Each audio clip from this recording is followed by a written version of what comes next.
Na mpenzi mtazamaji, karibu katika chaneli yako ya Vinemax TV. Hapo utapata habari za michezo, lakini kabla tujaendelea, na kuomba usubscribe, like na share ili uwe wa kwanza kupata update zetu.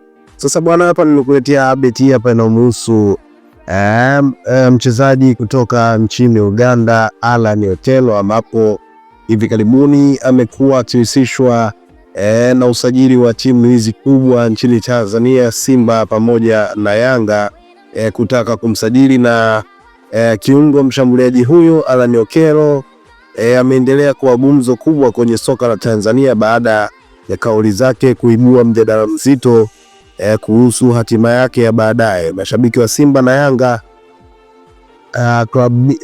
klabu mbili hizi kubwa nchini Tanzania, wamekuwa wakifuatilia kwa ukaribu kila tamko lake, wakitamani kumwona akivaa jezi nyekundu ama ya kijani. Katika kauli yake ya hivi karibuni, Allan Okello alisisitiza kuwa kipaumbele chake kikubwa ni maendeleo ya taaluma yake ya soka, sio tu maarufu wa klabu. Alieleza kuwa atazingatia mazingira yatakayompa nafasi ya kucheza mara kwa mara, kuboresha kiwango chake na kushiriki mashindano ya juu ndani pamoja na nje ya nchi pamoja na ndani ya nchi. Kauli hii imeonekana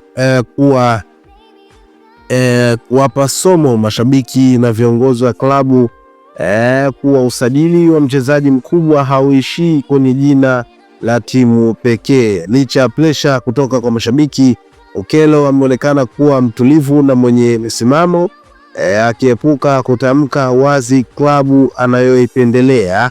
Hali hii imeongeza ushindani kati ya Simba na Yanga, huku kila upande ukijitahidi kuonyesha kuwa una mradi bora wa kumshawishi nyota huyo Allan Okello. Kwa ujumla, maamuzi ya Allan Okello yatachagizwa na maslahi ya soka lake.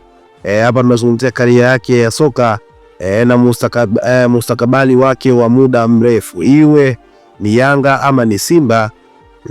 Kilicho wazi ni kwamba soka la Tanzania litanufaika endapo mchezaji huyo atachagua mazingira yatakayompa nafasi ya kung'ara na kucheza mara kwa mara. So mtoa maoni yako mpenzi mtazamaji wetu juu ya swala hili, lakini pia usisahau kusubscribe, like na kushare. Asante.